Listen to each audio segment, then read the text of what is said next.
Assalamualaikum warahmatullahi wabarakatuh. Pertama saya sampaikan terima kasih kepada rekan-rekan yang ada di dunia media sosial di TikTok yang sudah beberapa teman mengirimkan video ya terkait dengan ada salah satu atau beberapa rekan advokat yang merasa tersinggung terkait dengan VT saya. VT saya dalam rekaman video itu saya mengkritisi, dan itu juga sebagai hak berpendapat saya ya, sebagaimana kita sama memiliki hak mengemukakan pendapat, mengkritisi hal yang berkaitan dengan pekerjaan kita, dengan tugas kita, yaitu pengabdian di dunia pelayanan hukum. Dalam hal ini adalah hukum pidana dalam kasus penghilangan nyawa terhadap 5 korban yang ada di Pauman Indramayu yang sampai hari ini gemaknya masih terus mengisi ruang-ruang publik, di mana ada beberapa komal ya yang saya perhatikan di dunia maya itu masih membahas perjalanan proses pemeriksaan di persidangan gitu. Padahal kita tahu semua bahwa apapun yang menjadi dinamika dan perjalanan dalam kasus Pauman sudah diperiksa secara komprehensif, secara holistik, secara menyeluruh gitu kan, sehingga secara normatif sudah memenuhi standar kualitas integritas daripada proses peradilan gitu. Nah, kadang saya mengkritik, saya memperhatikan ada beberapa rekan advokat yang saya nilainya mereka sedang membangun opini gitu, sedang membentuk satu dalam narasi-narasinya itu mencoba melemahkan terhadap proses yang sudah berjalan gitu. Padahal di situ juga dari sisi hak asasi manusia dan sisi keadilan rakyat sudah hadir beberapa advokat ya, pembela gitu.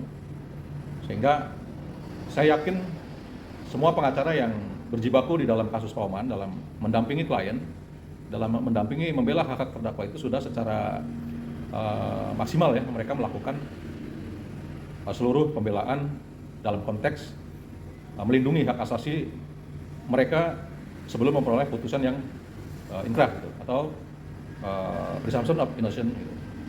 Jadi sebelum vonis hakim menjatuhkan, mereka tetap kita bela secara maksimal terkait dengan hak-haknya, kemudian juga alat-alat bukti yang disajikan di persidangan yang berasal dari penuntut umum sesuai asas actori incumbit probatio gitu, bahwa penuntut umum lah yang berkewajiban untuk membuktikan dalil-dalil dakwaannya.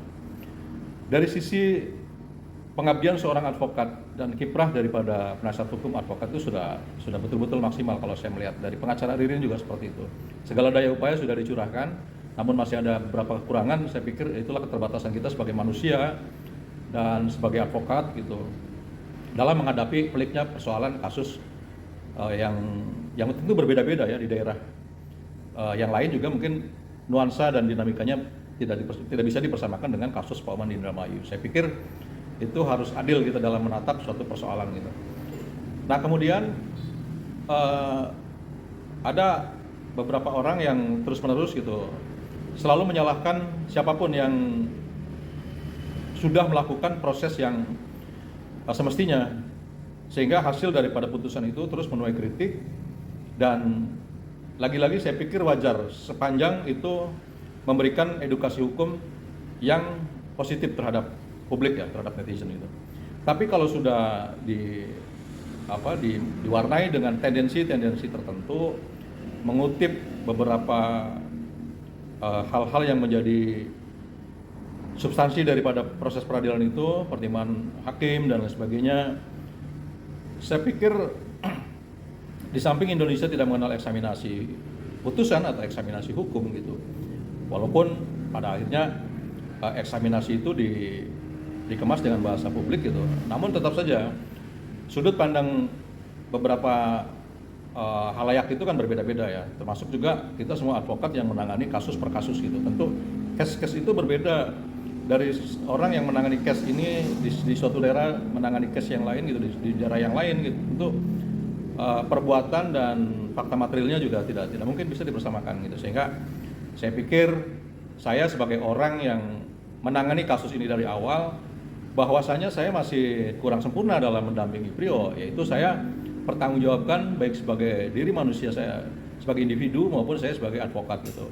Bahwa saya pikir apa yang saya lakukan itu, pertama saya menjaga kepentingan hukum daripada terdakwa itu sendiri yang paling utama, untuk tidak tersesat dalam suatu kesalahan yang betul-betul dimanipulasi gitu.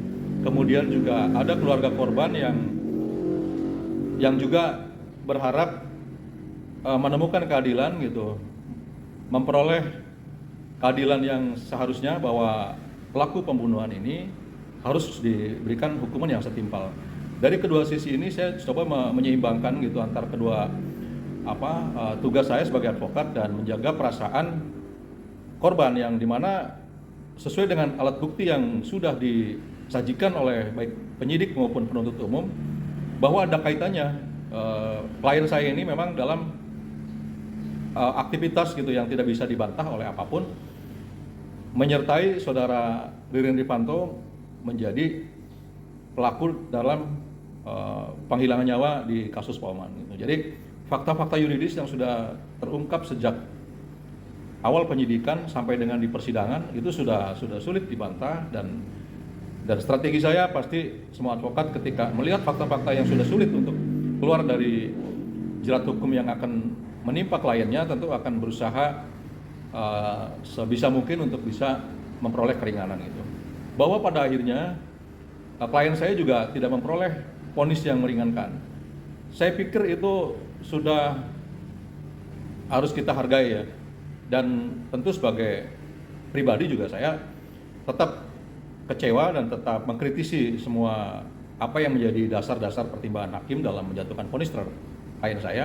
Tapi saya salurkan hal itu melalui memori banding saya, dan itu upaya hukum yang legal sebagai tindak lanjut dari yang saya anggap sebagai legal error dari majelis hakim, sehingga upaya saya adalah upaya yang resmi, yaitu melakukan pengujian terhadap putusan pengadilan tingkat pertama kepada pengadilan yang masih dalam koridor iudex acti pada pengadilan tinggi di ranah banding gitu. Jadi saya pikir itu saya tidak mungkin ya menghalangi rekan-rekan untuk memberikan edukasi hukum, dan saya juga sudah sangat paham ya, jangankan seorang advokat yang harus menyebarluaskan pemahaman hukum kepada masyarakat Indonesia khususnya gitu, dan di mana mereka tinggal, mereka harus senantiasa mengabdikan pemahamannya, mengabdikan ilmu pengetahuannya kepada masyarakat untuk turut membantu memberikan kesadaran hukum dan pemahaman hukum yang positif gitu. Jangankan advokat, seorang sarjana hukum pun ketika di wisuda itu pasti diberikan sumpah janji untuk mengamalkan segala ilmu pengetahuan hukum, sehingga turut serta membantu mencerdaskan kehidupan bangsa. Saya pikir itu amanat-amanat yang sifatnya normatif yang pasti dipahami oleh setiap sarjana hukum dan setiap advokat ya, yang betul-betul menghayati makna dirinya sebagai seorang advokat. Namun lagi-lagi bahwa jangan sampai kita seorang advokat tapi memberikan pemahaman-pemahaman yang sifatnya tendensi yang melukai juga banyak pihak terhadap suatu proses yang sudah betul-betul berjalan dengan baik gitu kan, hanya untuk memperoleh pembenaran terhadap tujuan daripada mereka berdiskusi di dalam ruang publik gitu. Saya tahu tujuannya apa, tapi hendaknya hal itu sedikit demi sedikit diperbaiki untuk lebih kepada suasana yang menjaga netralitas dan independen, dengan tetap mempunyai tugas pengabdian yang secara implisit untuk terus mencerdaskan pemahaman hukum masyarakat gitu. Jadi saya pikir silakan saja untuk terus berdiskusi gitu kan. Namun ketika kita berdiskusi terus kemudian ada yang mengkritisi, di situ juga kita harus bisa legowo ya. Jadi saya pikir itulah suasana terakhir di ruang publik yang masih menyoroti kasus Pak Oman Indramayu.